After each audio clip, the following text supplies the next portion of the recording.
तो 1 महीने से बंजर पड़े इस चैनल पर आज आखिरकार पानी डल ही गया है, क्योंकि मॉर्बियस का ट्रेलर रिलीज हो चुका है और जिसमें बहुत कुछ नया है, बहुत कुछ कल रिलीज हुए विज्ञते से ही है, बहुत कुछ अजीब भी हो रहा है। ये मॉर्बियस के आखिर आई एम वेनम कहने का क्या मतलब है, जिससे वो कह रहा है, क्या हमने उसे होम कमिंग में भी देखा है?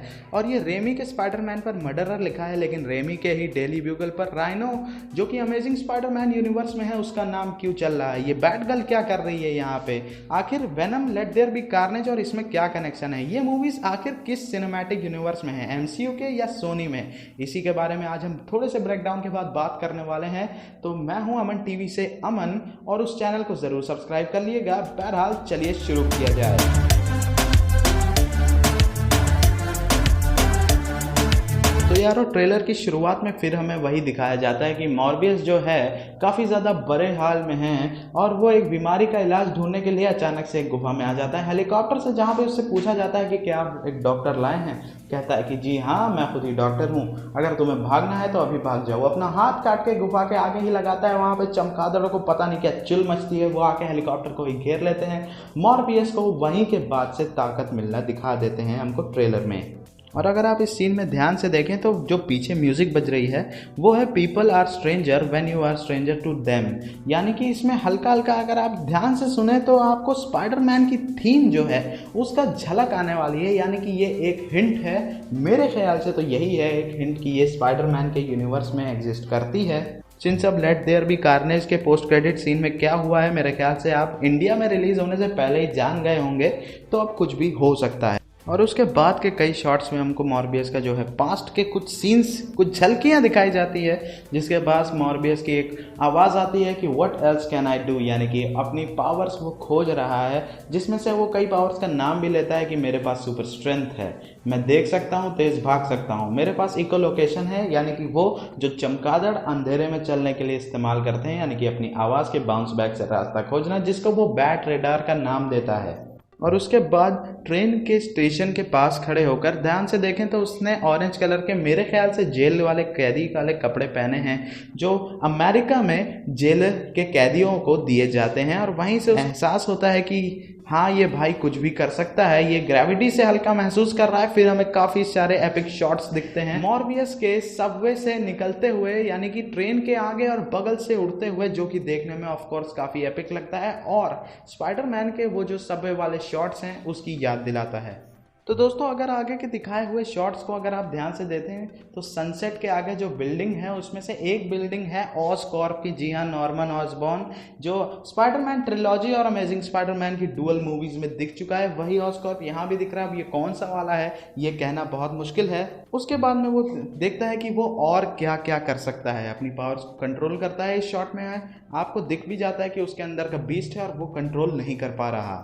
आगे चलकर उसके कैरेक्टरिस्टिक्स भी बताए जाते हैं। कैरेक्टर्स आपस में ही बात करते हुए कहते हैं कि तुम क्या क्या कर सकते हो, जिसमें से वो बताता है कि मॉर्बियस की खासियत है वो शिकार कर सकता है और वो खून पी सकता है, यानी कि जो कैरेक्टर्स हैं वो उसको देख के डर रहे हैं, जिसका मतलब ये है कि उनको पहली बार इस शॉट में पता चल रहा है कि मॉर्बियस की पावर्स और खासियतें क्या क्या है। उसके बाद आप देखते हैं कि मॉर्बियस जो है उस बस की लोकेशंस को काफ़ी तरह अपने पावर से स्कैन कर रहा है और उसके हाथ में जो है डेली ब्यूगल, जो कि सैम रेमी का एग्जैक्ट डेली ब्यूगल है, जिसके ऊपर लिखा है राइनो और बैटगर्ल का भी नाम आया है और हेडलाइन में भाई के अरेस्ट होने की भी खबर है, जिसको पढ़कर उसको शायद सी बात है कोई फर्क नहीं पड़ने वाला। इसी शॉट में पीछे हमको आवाज भी आती है कि आधी सिटी तुम्हारी जान लेना चाहती है क्योंकि तुम उनके लिए खतरा बन चुके हो। और वहीं पे आपको दिखाए गए ये दो कैरेक्टर्स पीछे से कहते हैं कि क्या ये चीज हमें सैन फ्रांसिस्को की याद दिला रही है, यानी कि सैन फ्रांसिस्को, जी हाँ, जहाँ पे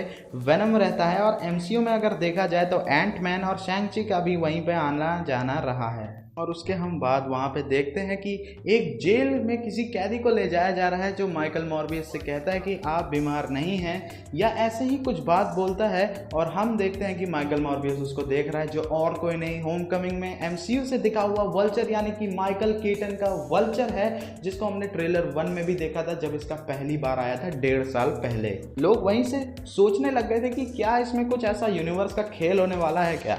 तो भाई अब यहाँ पे नो वे होम में जो र्यूमर्स उड़ रहे हैं, मैं मानता हूँ कि वो सच हैं, उसके बाद तो कुछ भी हो सकता है। और यहाँ से हम समझ सकते हैं कि मॉर्बियस अपने आप को क्या साबित करना चाहता है, कि क्या वो एक हीरो है या वो विलन है। टाइटल कार्ड्स में लिख कर आता है कि the line between the hero and the villain is breaking, यानी कि आप सीधे फोरशैडो कर रहे हैं मॉर्बियस की कहानी को कि वो खुद को ढूंढने में ही अपनी काफ़ी ज़्यादा समय बिताने वाला है और यही स्टोरी का मेन जो है लाइन है, जो प्लॉट है। और उसके बाद हमें मॉर्बियस का एक भयानक सा चेहरा दिखाई पड़ता है, जिसके बाद एक ब्लैक स्क्रीन आती है, जिसके बाद एक बंदे को वो पकड़ रहा होता है जो देखने से मुझे ऐसा लग रहा है कि हाँ ये होमकमिंग में दिखा हुआ माइल्स मोरालेस का अंकल है, जिससे पीटर नेगोशिएशन मोड में बात करने जाता है। उसको बताता है कि वो पूछता है कि भाई तुम हो कौन, जिस पर वो कहता है कि आई एम वेनम, और अपने खूंखार दांत दिखाकर कहता है कि नहीं, मैं माइकल मॉर्बियस हूँ, आपकी सेवा में उपलक्ष्य। और ट्रेलर यहीं पे ख़त्म हो जाता है। तो ये रहा थोड़ा सा ओवरव्यू और ब्रेकडाउन की आखिर हो क्या रहा है, मेन प्लॉट क्या है। अब हम बात करने वाले हैं कि आखिर भाई ये किस यूनिवर्स में है, सोनी के, एमसीयू के या फिर मल्टीवर्स के, क्योंकि ये सबसे बड़ा सवाल है, क्योंकि हमें ऑस्कॉर्प और रेमी वर्स दोनों दिख चुका है। सिंस अब हमने रेमी के ही डेली ब्यूगल पर राइनो और दी ब्लैक कैट का नाम देख लिया है, तो अब ये हो सकता है सीधा सीधा ईस्टर एग, या फिर मैं आपको बताऊं सोनी ने रेमी वर्स को थर्ड स्पाइडरमैन के बाद कैंसिल कर दिया था, जिसमें रेमी के पास स्पाइडरमैन 4 थी, टोबे मैguire थी, और उसकी कई स्पिन ऑफ मूवीज भी प्लान की थी। तो यानो यहाँ पे सीधा सीधा ये बात आ जाती है कि अगर हमें रेमी वर्स दिखता तो rhino the amazing Spiderman universe से पहले ही हमें रेमी वर्स में दिख जाता।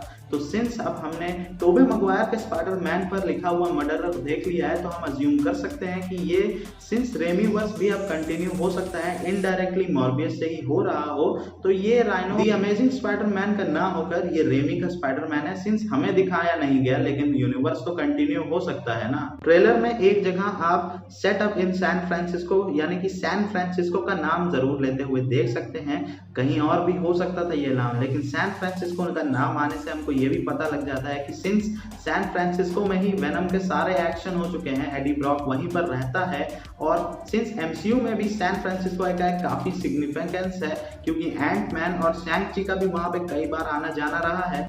और एमसीयू के ही एक्टर माइकल कीटन जो उसमें वल्चर प्ले करते हैं, सेम उसी कैदी वाले ड्रेस में इस ट्रेलर में यानी कि इस मूवी में भी दिखने वाले हैं। तो हम कह सकते हैं कि मॉर्बियस के उन एक्टर की कही हुई बात कि ये मूवी एमसीयू का पार्ट है सीधा सीधा सही होती जा रही है, क्योंकि मैं आपको बताऊं कि मल्टीवर्स का मतलब होता है कई सारे यूनिवर्स, जिसमें सिर्फ स्पाइडरवर्स का होना जरूरी नहीं है, इसमें आप भी हो सकते हैं, हम भी, हैरी पॉटर यूनिवर्स भी, डीसी, सलमान भाई, बॉलीवुड, सब हो सकता है। तो किस यूनिवर्स में चल रही है ये सारी मूवीज, इसका सीधा सीधा आंसर आ जाता है Marvel cinematic universe, the MCU by Kevin Feige. हमें अब तक पता नहीं है कि नो वे होम में क्या होने वाला है, पोस्ट क्रेडिट सीन इसका किस चीज में रिजल्ट करने वाला है, doctor strange in the multiverse of madness की पूरी प्लॉट ही क्या है। तो हम अज्यूम कर सकते हैं कि जी हाँ, एमसीयू में नो वे होम के बाद से सब कुछ एमसीयू का पार्ट हो गया है। तो आपको क्या लगता है कमेंट करके जरूर बताइएगा, ये रेमीवर्स है या स्पाइडरवर्स है या फिर द अमेजिंग स्पाइडरमैन का यूनिवर्स है, क्या है, आपको क्या लगता है कमेंट में बताइएगा। तब तक मैं आपसे मिलता हूं अपने अगले वीडियो में, लाइक कर दीजिएगा पसंद आया हो तो, और ये रहा मेरा इंस्टाग्राम, उस पर फॉलो जरूर कर लीजिएगा, लिंक डिस्क्रिप्शन में है, और हाँ, इस चैनल को सब्सक्राइब जरूर कर लीजिएगा। आपने बहुत सारा प्यार दिखाया है, मैं चाहता हूँ कि और भी लोग इस चैनल को सब्सक्राइब करें, तो मुझे बहुत मोटिवेशन मिलेगा। Thank you and have a nice day. मैं आपसे मिलता हूँ अपने अगले वीडियो में।